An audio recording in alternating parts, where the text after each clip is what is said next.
오늘 성탄 주일입니다.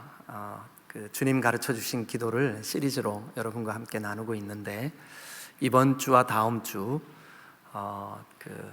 이번 주는 성탄 주일, 다음 주는 신년 주일, 절기 예배로 설교를 잠시 시리즈 설교를 멈추고 오늘은 성탄에 대해서, 또 다음 주에는 신년에 대한 그런 말씀을 전하려고 합니다.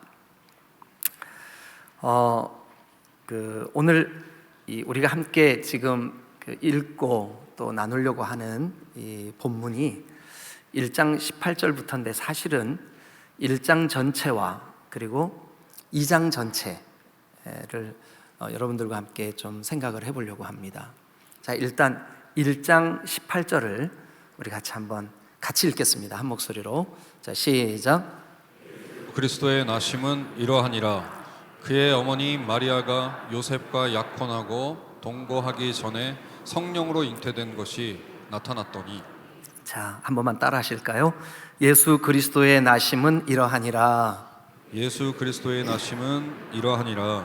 네, 오늘 예수 그리스도의 나심이 이러하다라고 시작하는 이 본문 안에 예수님의 나심, 그리스도의 오심, 그것이 우리에게 어떤 의미가 있을까, 이 말씀을 좀 한번 생각해 보려고 합니다. 오늘 먼저 여러분, 이 본문을 우리가 시작하기 전에 제가 여러분 좋아하는 역사 이야기 잠깐 좀 함께 나누고 이 말씀을 시작해 보도록 하겠습니다. 여러분, 알렉산더 대왕 잘 아시죠? 그죠? 예.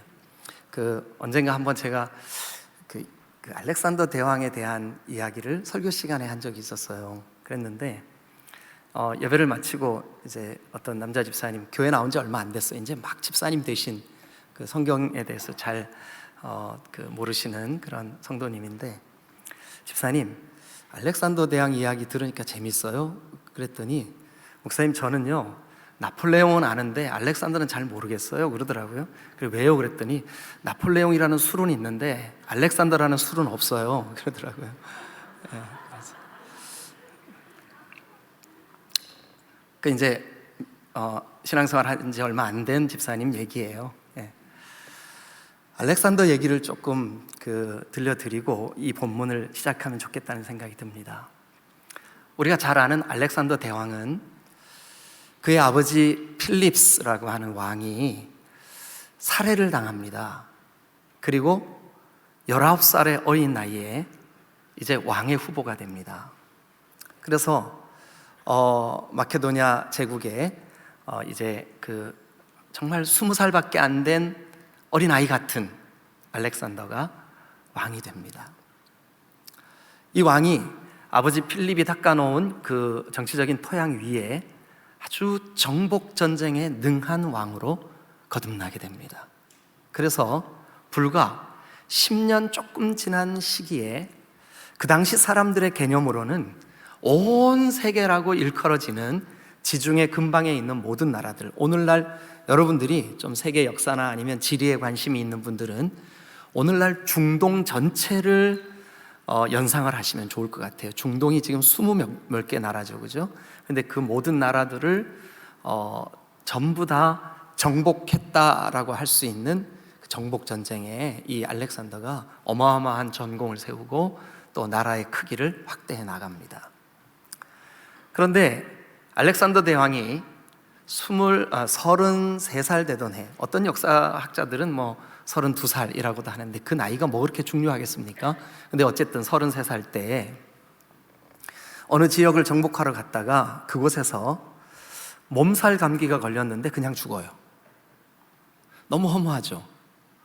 그 엄청난 전 세계를 정복한 알렉산더 대왕이, 물론 이 알렉산더 대왕의 죽음에 관하여서도 역사학자들이 여러 가지 학설이 있어요. 어떤 사람들은 아마 독살 당했을 거다, 감기 몸살로 그렇게 쉽게 죽을 수는 없다, 이렇게 주장하는 사람들도 있고, 실제로 독살 당한 근거가 몇 가지가 있긴 해요. 그렇지만 보편적으로 학자들이 생각할 때 이 알렉산더가 33살에 감기 몸살로 죽었다라고 하는 것에 대해서 많은 사람들이 그렇게 생각을 해요. 근데 문제는 뭐냐 하면 그 당시에 이 페르시아조차도 집어삼키고 헬라 대제국, 그래서 그 알렉산더가 세운 그 어마어마한 전 세계 통일의 영향력 아래 생겨난 문화를 헬레니즘이라고 얘기를 하잖아요. 그 정도로 이 헬라 문화가 꽃을 피우기 시작하는 그때인데, 그때 알렉산더가 갑자기 딱 죽어버려요. 그래서 이 알렉산더에게는 아버지 필립 대왕 때부터 알렉산더에 이르기까지 그를 아주 수족이 되어서 충성스럽게 보좌하는 장수들이 4사람이 있었어요. 우리가 그 한 사람 한 사람 다 얘기하면 시간이 너무 길어지니까 간단하게 여러분 뭐 이런 사람들 이름 혹시 들어보셨죠? 이게 고등학교 세계 역사 책 54페이지 밑에서 2번째 줄에 나와요. 셀루쿠스 들어보셨어요? 프톨레미우스, 카산더 들어보셨죠?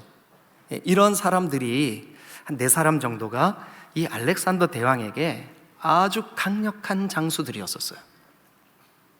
그런데 이 알렉산더가 딱 죽고 나니까 그렇게 알렉산더 왕에게 충성하던 이 사람들이 각자 자기의 야망을 드러냅니다. 그래가지고 그 어마어마한 그 정복된 그 지역을 4수로 나누어서 각자 나눠 가집니다.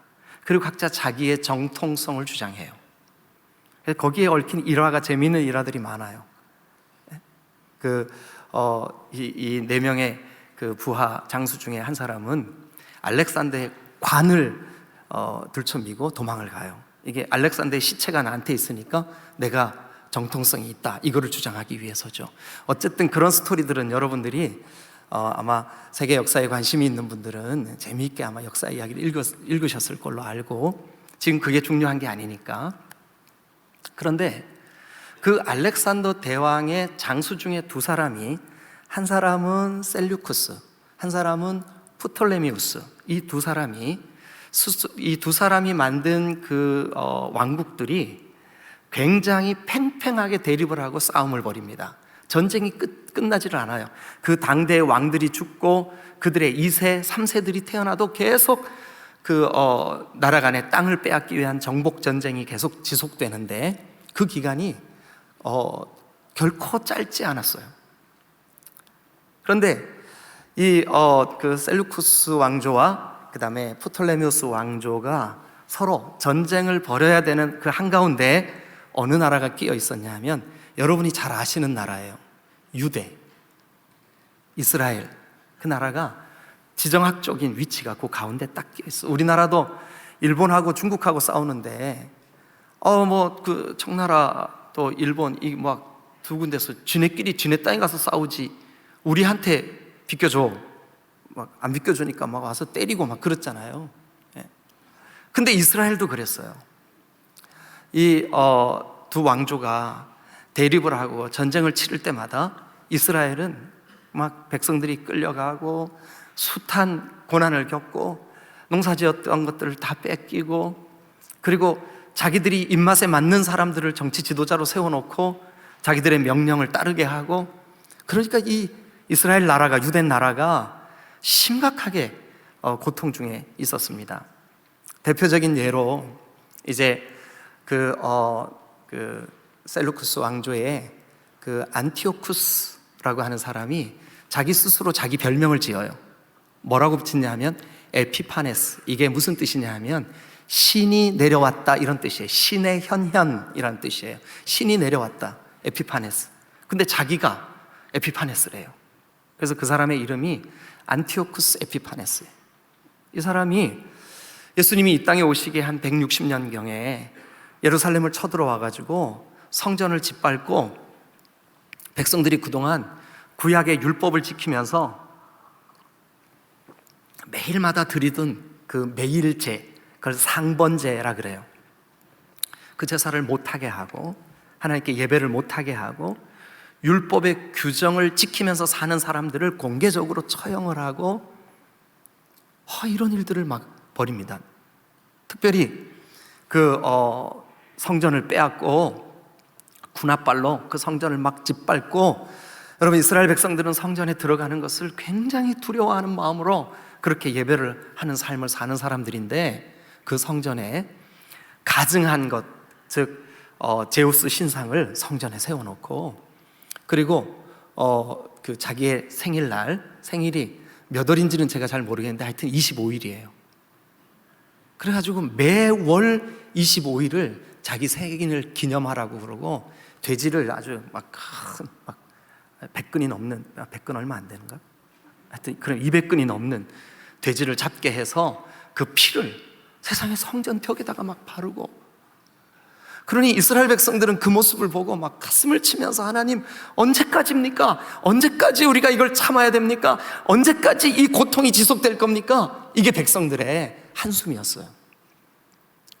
그런데 그런 그 어마어마한 외세의 침입, 그리고 정치적인 이런 경량의 시간을 겪고 있는 동안, 또 저쪽 서쪽에서 로마라고 하는 나라가 어마무지한 힘을 가지고 막 태동하고 일어나기 시작하더니, 이 마케도니아가 정복했던 헬라 대제국을 다 로마가 정복을 하는 거예요. 그러더니 로마의 아부를 잘하고 로마를 위해서 막 돈을 팡팡 쓰는 그 재력가를 유대 나라의 왕으로 톡 임명을 하는 거예요. 그게 헤롯이에요. 헤롯. 그게 헤롯이에요. 자, 그러면 여러분, 그 시대에 사는 이 백성들은 옛날부터 선지자들이 메시아를 보내줄 거야, 이스라엘 백성들을 해방시켜줄 메시아가 올 거야. 어떤 메시아를 기다릴까요?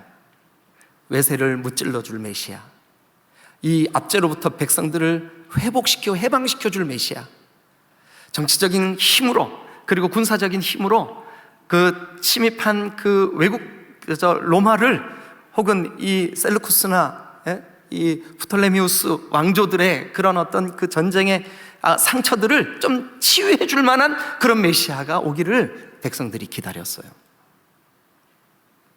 자, 그러던 어느 날, 그 어느 날이 바로 우리가 오늘날 기원 원년으로 삼고, 오시기 전을 기원 전으로, 오신 후를 기원 후로 삼는 그 기원의 주인이 되시는 예수님이 이 땅에 오셨어요. 그때 되어진 스토리가 바로 오늘 이 본문 1장 18절 이렇게 시작합니다. 예수 그리스도의 나심은 이러하니라. 자, 한 번만 따라 하실까요? 예수 그리스도의 나심은 이러하니라. 그리스도의 나심은 이러하니라. 그러니까 여러분들이 뭐 알렉산더 어쩌고 뭐 부하들이 어쩌고 잊어버리셔도 됩니다. 뭐만 기억하시면 되냐 하면, 당시 백성들은 우리를 좀 이 아픈 상처로부터 치유받게 해줄 수 있는, 그리고 우리를 지금 압제하고 있는 외세를 좀 물리쳐 줄 수 있는 강력한 힘을 가지고 우리에게 우리의 그 자율적이고 기쁨으로 예배할 수 있는, 예배를 회복시켜 줄 메시아를 기대하고 있던 시대예요. 그때 예수 그리스도의 나심은 이러하니라. 자, 사실은 이 예수 그리스도의 나심을 우리가 살펴보려면 마태복음 1장 1절서부터 봐야 돼요. 자, 1장 1절 어떻게 시작하고 있나 한번 같이 읽겠습니다. 시작. 아브라함과 다윗의 자손 예수 그리스도의 계보라, 족보라, 그 예수 그리스도의 세계라. 그러니까 예수 그리스도가 이 땅에 태어나는 그 족보, 계보, 조상들의 이름, 그것을 쭉 나열하다가 17절 같이 읽겠습니다. 17절. 자, 여러분 다 같이 읽어주세요. 시작. 그런즉 모든 대수가 아브라함부터 다윗까지 14대요, 다윗부터 바벨론으로 사로잡혀 갈 때까지 14대요, 바벨론으로 사로잡혀간 후부터 그리스도까지 14대더라. 자, 여러분 17절을 기억을 하시고요. 아브라함부터 다윗까지가 몇 대라고요? 14대구나. 14대구나. 그리고 다윗부터 바벨론의 포로로 끌려가, 이제 사실은 이스라엘이, 유대가 그때부터 바벨론의 포로로 끌려가는 그때부터 그 외세에 의한 외국의 그런 그 공격들이 쉼없이 백성들을 괴롭혀 왔거든요. 그러니까 그때까지, 다윗부터 그때까지가 몇 대일까요? 오늘 여러분 제가 뭐라고 물으면 답은 14대예요. 그러니까 다 14대요 이렇게 대답을 하시면 돼요. 그리고 그 바벨론 포로로 끌려간 그때부터 예수님이 나실 때까지가 몇 대일까요? 예, 여러분 우리나라도 우리가 이렇게 지금 한글을 쓰고 말을 할 때 기역, 니은, 디귿, 리을, 미음, 비읍, 시옷, 이웃 이렇게 쓰잖아요. 그런데 이스라엘 백성들도 알파벳이 있어요. 그러니까 기역, 니은, 디귿이 있다고요. 그것을 알렙, 베스, 기멀, 달렙, 해, 와브, 자인 이렇게 읽어요. 그게 기역, 니은, 디귿, 리을이에요. 근데 이 이스라엘 백성들이 사용하는 히브리 말로 숫자를 표기할 때 수 1, 2, 3, 4를 표기할 때 기역 즉 알레프라고 하는 그 단어가 1이에요. 1. 그 다음에 니은 즉 베스라고 하는 말이 2예요. 2. 그 다음에 기몰이라고 하는 세 번째 알파벳이 3이에요. 숫자로. 예. 그래서 이 알파벳 안에 10도 있고 100도 있고 1000도 있어요. 그래서 이 숫자를 표기하는데 어려움이 없어요. 자, 그러면 제가 여러분들에게 17절에 있는 가장 중요한 단어 17절에 뭘까요, 여러분? 그런즉 모든 대수가 아브라함부터 다윗까지, 다윗부터 바벨론에 사로잡힐 때까지, 거기 보니까 다윗을 중심으로 아브라함부터 다윗까지가 14대. 자, 그러면 이제 다윗 이야기를 잠깐 할게요. 여기 화면에 보시면 이 숫자로 표기된 알파벳 알렙, 베스, 기멜, 달렛, 해, 와브 다음에 단어가 하나 나오죠, 그죠? 3가지 알파벳으로 써 있죠. 이것을 어떻게 읽냐 하면 다우드 이렇게 읽어요. 다우드. 우리말 번역 성경에 이것을 어떻게 번역했냐 하면 다윗 이렇게 번역을 했어요. 다윗. 그러면 요 알파벳 제가 지금 여기 화면에 써드린 요 숫자를 가지고 요 다우드라고 하는 말이 숫자가 몇인가를 한번 여러분 알아보세요. 자, 일단 여러분 달렛이라고 하는 단어가 수 알파벳으로 몇이래요? 4. 그러니까 일단 4 더하기 와브라고 하는 중간 글자, 이게 숫자가 몇일까요? 6. 그 다음에 또 뒤에는 뭐가 또 나와요? 네, 달렙이 나와요. 4가 나와요. 그러면 4 더하기 6 더하기 4는 얼마일까요? 네, 14예요. 신기하죠? 그러면 이제 제가 지금 다윗을 숫자로 풀었어요. 그럼 그 숫자에 대한 마음을 가지고 17절을 다시 한번 보시자고요. 17절. 그런즉 모든 대수가 아브라함부터 다윗까지 몇 대? 14대. 야, 이거 아브라함은 저 기원전 예수님이 이 땅에 오시기 2000 몇백 년 전, 예? 여러 사람들의 의견이 다르지만 제가 생각할 때 최소한 2600, 700년 전, 그때 이미 아브라함이 태어나서 아브라함의 아들 이삭, 이삭의 아들 야곱, 야곱의 12아들, 그리고 그 유다에게서 족보가 계속돼서 14번째 족보에 누가 태어나냐 하면 다윗이 태어나요. 다윗부터 왕들이 세워지고 14대째 바벨론의 포로가 되어 끌려가요. 그리고 그때부터 또 14대째 예수님이 오셔요. 자, 여러분, 우리가 그냥 17절을 너무 고민 안 해도 지금 이 역사를 주도적으로 이끌고 계시는 분이 누구임에 분명해요. 하나님이에요. 그러니까 마태복음을 기록할 때, 아니 성령께서는 이 마태를 감동시켜서 우리에게 주실 때 흠없는 이 성경이 우리에게 뭔가를 요 17절을 통해서 말씀해 주시고 싶은 거예요. 그 말씀해 주시고 싶은 내용이 뭘까요? 역사의 주관자는 하나님이야. 그리고 이제 18절부터 시작되는 예수 그리스도의 나심은 이러하니라. 그러니까 예수님의 나심을 주관하고 계시는 분은 하나님이야. 라고 하는 것을 지금 우리한테 보여주고 싶은 거예요. 그 말씀을 먼저 하고 싶은 거죠. 그리고 난 다음에 18절부터 우리가 이제 좀 볼 필요가 있는 거죠. 자, 하나님이 디자인하셨어요. 하나님이 보내주시는 거예요. 당연한 얘기 같지만 우리가 이 사실을 믿어야 돼요. 그러면 오늘 지금 이 18절부터 2장 3절까지를 본문으로 여러분들에게 그리스도의 오심은 이런 의미가 있습니다, 그리스도는 이런 분입니다 라고 말씀을 드릴 때, 이것은 백성들이 원하는 것은 정치적으로 그들을 해방시키는 메시아요, 백성들이 원하는 것은 그들을 지금 상처로부터 치유하시는 메시아요. 단순히 그런 그들이 원하는 메시아지만 하나님이 계획하신 메시아가 있다고요. 하나님이 우리에게 보내시려고 하는 메시아가 있다고요. 그 메시아는 어떤 의미를 가지고 이 땅에 태어나시는 분일까? 그걸 우리가 바르게 알아야 되잖아요. 우리가 신앙생활을 하면서 신앙의 목표를, 주님 나 경제적으로 어렵지 않고 부자 되게 해주세요. 여러분, 과연 그 일 때문에 예수님이 이 땅에 오신 걸까요? 아닙니다. 잘못 짚으신 겁니다. 여러분, 예수님이 이 땅에 오신 것은 하나님이 그 청사진을 이미 그리셨어요. 저 아브라함 때부터, 아니 그보다 훨씬 이전 저 창조 때부터 하나님은 독생자 아들을 이 땅에 보내시기로 계획을 하셨어요. 그런데 이 본문, 오늘 여러분들과 함께 예수 그리스도의 나심의 의미를 함께 나누려고 하는 우리가 먼저 기억해라, 이것은 우연히 된 일이 아니라 하나님의 청사진이야. 그런데 하나님은 이런 의미를 부여한 메시아를 보내셨어. 이게 이제 오늘 우리가 이 본문을 통해서 깨달아야 될 말씀인 줄로 믿습니다. 아멘. 자, 그러면 저는 이 본문 안에서 예수 그리스도의 나심은 이러하니라, 예수 그리스도께서 이 땅에 오신 하나님이 디자인하신, 하나님이 계획하신 그리스도는 어떤 분으로 이 땅에 오셨을까? 자, 일단 우리가 18절, 예수 그리스도의 나심은 이러하니라, 그의 어머니 마리아가 요셉과 뭐 했을까요? 약혼했어요.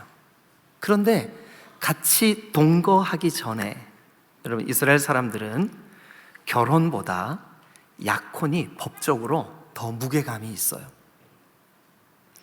여러분, 일단 율법으로 약혼을 하면 파혼을 할 수가 없습니다. 만약 어떤 이유 때문에 파혼이 되면 여러분 서로에게 죄를 짓는 거예요. 그래서 자기 남편이 아닌, 즉 약혼한 사람이 아닌 다른 사람과 관계가 되었으면 돌로 쳐 죽이라는 계명이 있어요. 율법이 있어요. 그런 시대예요. 자, 그런데 약혼을 한 그 마리아가 동거하기 전에 잉태가 됐어요. 근데 어떻게 잉태가 됐을까요? 성령으로 잉태가 됐어요. 여러분, 제일 고민스러운 사람이 누굴까요? 이미 마리아에게 가브리엘 천사가 와서 알려줬어요. 너 이제 임신하게 됐는데 성령이 하신 일이야. 그런데 너는 지극히 놀라운 은혜를 입은 자야. 이 말을 누가복음에 보니까 이미 받았어요. 그럼 지금부터 제일 곤란한 사람은 누굴까요?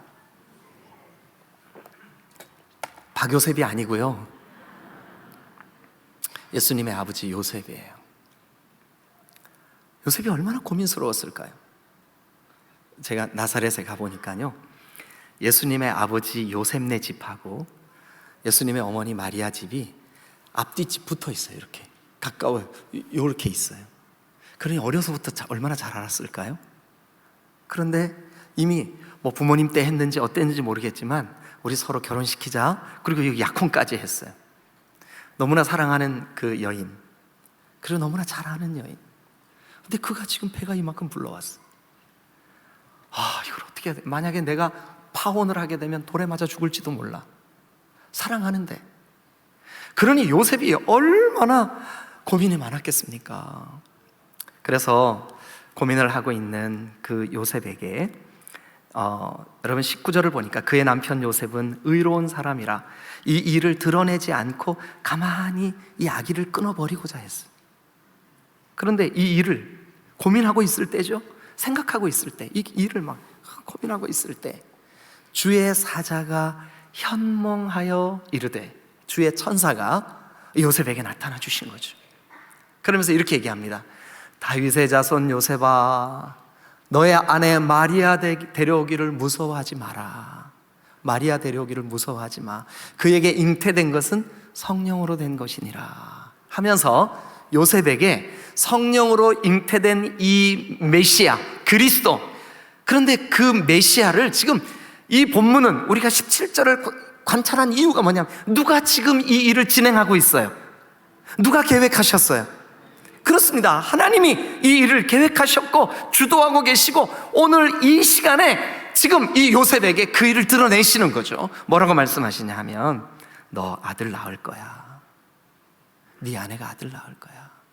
그런데 그 이름을 예수라고 해. 자, 그 다음 이거는 예수라고 해 라고 하는 말을 설명하는 말이에요. 같이 한번 읽어보죠. 시작. 이는 그가 자기 백성을 그들의 죄에서 구원할 자이심이니라 하니라. 자, 다시 서두로 한번 가보겠습니다. 여러분, 그 시대를 사는 백성들은 어떤 메시아를 기대했어요? 그런 메시아, 그죠? 대답을 안 하셔서 제가, 여러분, 어떤 메시아를 백성들은 지금 고대했어요? 힘 있는 메시아. 그래서 우리를 지금 억압하고 있는, 우리를 신앙적인 이런 것들을 다 빼앗아가 버린, 그리고 로마 황제를 우상으로 숭배하게 만드는 이 외세의 침입, 그리고 그들의 힘, 이것을 좀 물리쳐 줄 수 있는 강력한 그런 메시아를 기대했어요. 그런데 하나님은 그런 메시아가 아니라, 백성들이 기대하는 메시아가 아니라 죄에서 구원해 주실 메시아를 보내주신 줄로 믿습니다. 여러분, 그리스도가 이 땅에 오셨어요. 그 오시는 그분에 대해서 하나님이 계획하시고 하나님이 준비하시고 하나님이 이 땅에 보내신 그 그리스도는, 그 그리스도로 오시는, 메시아로 오시는 그분은 예수님이에요. 예수라고 하는 이름의 뜻이 뭐라고요? 예? 자기 백성을 그들의 죄에서 구원해낼 자. 백성들은 지금 전쟁이 문제야. 백성들은 지금 우리의 가난이 문제야. 백성들은 지금 우리가 받은 상처가 문제야. 백성들은 지금 우리가 율법을 준수하지 못하는 게 문제야. 이렇게 생각을 했는데, 하나님은 아니, 너희들의 진짜 문제는 죄 문제야. 죄에서 너를 구원해 줄 메시아를 보낼 거야. 그분이 하실 일, 그분의 이름, 그분이 이 땅에 오셔서 하실 사명, 너희들의 죄 문제 해결할 거야. 믿으시면 크게 한번 아멘. 여러분, 우리의 죄 문제 해결하시려고 예수님 이 땅에 오신 줄로 믿습니다. 이것은 하나님의 디자인이에요. 하나님의 계획이에요. 하나님의 뜻이에요. 하나님이 우리에게 보내주신 그리스도로 오신 분은 예수, 바로 그분이신 줄로 믿으시기를 축원합니다. 네. 아, 그렇구나. 그분을 우리가 진심으로 믿을 때 우리 죄 문제 해결하는 거예요. 여러분, 죄 때문에 영벌이 우리에게 왔어요. 죄 때문에 사망이 우리 가운데 왔어요. 죄 때문에 싸움과 분쟁과 더러운 죄악들과 전쟁과 마약과 폭력과 이 모든 것들이 사실은 그 뿌리에 죄가 담겨 있어요. 죄. 그런데 우리 모두의 죄를, 그 죄 가운데서 구원해 내실 분으로 하나님은 우리에게, 여러분, 주도적으로 하나님이 디자인하셨다니까요. 하나님이 메시아로 구세주로 우리에게 보내주신 예수님을 믿으면 우리 죄 문제 해결되는 줄로 믿습니다. 할렐루야. 두 번째, 그 하나님께서 디자인하신, 하나님께서 보내주시려고 이 땅에 보내신 그 그리스도는 어떤 분으로 오셨을까? 자, 우리 이제 22절을 한번 가보겠습니다. 이 모든 일이 된 것은, 다 같이 시작. 주께서 선지자로 하신 말씀을 이루려 하심이니 이르시되. 그 다음도 읽으세요. 시작. 보라, 처녀가 잉태하여 아들을 낳을 것이요 그의 이름은 임마누엘이라 하리라 하셨으니. 자, 여러분, 아까 21절에 예수라는 이름도, 이는 그가 자기 백성을 그들의 죄에서 구원할 자라고 해석을 해주셨죠. 그 이름의 뜻을, 그죠? 예. 여러분, 왜 해석해 줬다고 생각하세요? 우리 보고 알아들으라고요? 이것은 의도적으로 이렇게 해석한 이유는 이게 너무 중요하기 때문에 그래요. 너무 너무 중요하기 때문에. 기쁘다 구주 오셨네. 오늘 케이크 자르고 즐겁다, 신난다, 산타크로스. 이것 때문에 주님 오신 거 아닙니다. 이것 때문에 주님 오신 거 아닙니다.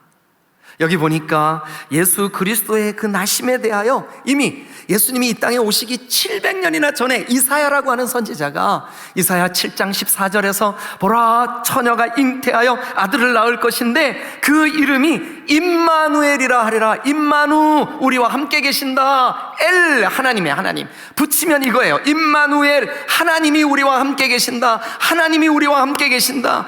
여러분, 거룩하지 못한 죄투성이인 우리, 그 죄 때문에 영원히 하나님과 분리되었던 우리에게 하나님이 우리와 함께 계셔 주시는 줄로 믿으시기를 축원합니다. 그 일을 위하여 하나님이 그리스도 예수를 보내주신 겁니다. 그리고 그의 또 다른 이름 임마누엘인 줄로 믿습니다.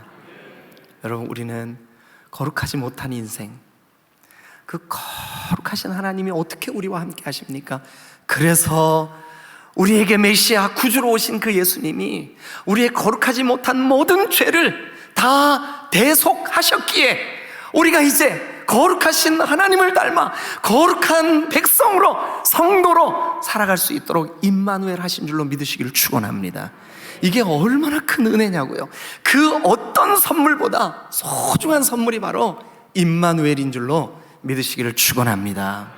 세 번째, 그리스도로 오신 분, 이 메시아로 보내주신, 여러분, 메시아와 그리스도는 같은 말입니다. 자, 우리 세 번째 그 본문은 제가 2장에서 좀 찾기를 원합니다. 2장, 헤롯 왕 때에 예수께서 유대 베들레헴에서 나심에 동방으로부터 박사들이 예루살렘에 이르러 이렇게 말합니다. 유대인의 왕으로 나시니가 어디 계시냐? 유대인의 왕으로 나시니가 어디 계시냐? 자, 그러니까 세 번째 주제는 하나님이 디자인하신 그리스도의 나심은, 그리스도가 이 땅에 오신 것은 그리스도가 뭐하러 오셨을까요? 우리의 왕 되어 주시려고 오신 줄로 믿습니다. 여기 성경 본문에 유대인의 왕으로 오신 분, 그 유대인의, 그거는 물론 당연히 저 아브라함의 후손, 그러나 영적으로 우리가 바로 믿음이 있는 자, 예수님을 영접한 자, 그 사람들이 바로 믿음의 백성들인 줄로 믿습니다. 그러니까 유대인의 왕으로 왔다는 말은 모든 믿는 자의 왕으로 오셨다는 의미인 줄로 믿으시길 축원합니다. 그런데 누구랑 비교하고 있는 줄 아세요? 1절에 보니까, 2장 1절에 보니까 헤롯과 비교하고 있어요. 헤롯은 아까 말씀대로 로마 정부에, 혹은 로마의 황제에게 자기 아버지가 가진 재산을 가져다가 아부하고 왕권을 돈 주고 산 사람이에요. 이 사람이 얼마나 포악하고 나쁜 놈이냐 하면, 이렇게 강단에서 나쁜 놈, 나쁜 니은이에요. 근데 얼마나 나쁜 니은이냐 하면 세상에 다른 걸 다 그냥 제쳐놓고 자기 조강지처 아내를요, 그 신하들이 보는 앞에서 죽여버립니다. 그리고 그 죽이는 아내에게서 난 아들을 자기 권력의 해가 된다고, 방해거리가 된다고 죽여버립니다. 아내와 아들을 죽여버리는 왕, 일단 우리가 볼 때 아주 숭악한 놈, 또 놈이래. 숭악한, 이거 왕 자격도 없는 거예요. 여러분, 그 뒤에 마태복음에 보면 그게 나와요. 어디 나오냐 하면 마태복음 1장 16절에 보면 이 헤롯 왕이 이 땅에 다른 왕, 유대인의 왕, 그 예수 그리스도가 나셨다는 얘기를 듣고 자기의 왕권이 위협받을까봐 베들레헴 주변에 있는 2살 이하의 어린아이들을 다 죽여라 라고 하는 유아 학살 명을 내린 그 아주 흉악한 그러면 안 돼, 아주 숭악한 인간이 누구냐? 헤롯이에요. 근데 여러분, 우리가 그거 아세요? 여러분 안에 헤롯이 있다는 거. 여러분, 여러분들이 곰곰이 한번 생각해 보세요. 내 삶에 뭐가 내 인생을 주도적으로 이끄는 요인일까? 어떤 사람은 유난히 한 해가 다 기울어 가니까 막 외로움 때문에 막 힘들어하는 분이 있어요. 그럼 그 외로움이 왕이에요. 어떤 분은 막 돈 때문에 너무 고통스러워요. 그럼 그 돈이 왕이요. 예. 근데 이 땅에 있는 모든 것들은 다 왕 노릇하는 순간 누구를 닮게 돼 있냐 하면 헤롯을 닮게 돼 있어요. 헤롯은 그 시대만 영향을 끼칠 수밖에 없습니다. 헤롯은 아주 제한적이고 아주 아무것도 아닌데 괜히 종이 호랑이처럼 으르렁거릴 뿐입니다. 그런데 여러분, 왕을 바꾸십시오. 진정으로 하나님이 우리의 구세주로, 메시아로 이 땅에 보내주신 예수 그리스도는 여러분, 그때도 왕이고 지금도 왕이고 영원히 우리의 왕이신 줄로 믿으시기를 축원합니다. 예수님을 왕으로 모시는 사람은 그 심령의 평강이 임할 줄로 믿으시기를 축원합니다. 예수님이 왕으로 모셔드리는 사람은 그동안 나를 이리 끌고 저리 끌고 했던 가짜 왕들이 나를 괴롭게 했던 모든 것으로부터 자유케 될 줄로 믿으시기를 축원합니다. 말씀을 정리합니다. 여러분, 하나님이 계획하셔서 우리에게 보내주시는 그리스도, 즉 메시아는 예수 그리스도십니다. 예수님으로 오십니다. 그 메시아는 여러분 임마누엘로 우리에게 오시는 줄로 믿습니다. 그리고 그 예수를 이 땅에 보내신 하나님의 계획은 뭐냐면 여러분, 우리에게 왕 되게, 즉 통치자 되게 하시려고 예수님을 보내신 줄로 믿습니다. 제가 여러분들에게 누누이 강조드리는 중요한 한 가지 개념, 하나님의 나라. 여러분, 하나님이 우리를 통치해 주시기 위하여 예수 그리스도를 이 땅에 보내셨고, 그를 믿는 자, 그의 통치를 받는 모든 사람에게 하나님의 나라가 임하는 줄로 믿습니다. 기도하시겠습니다.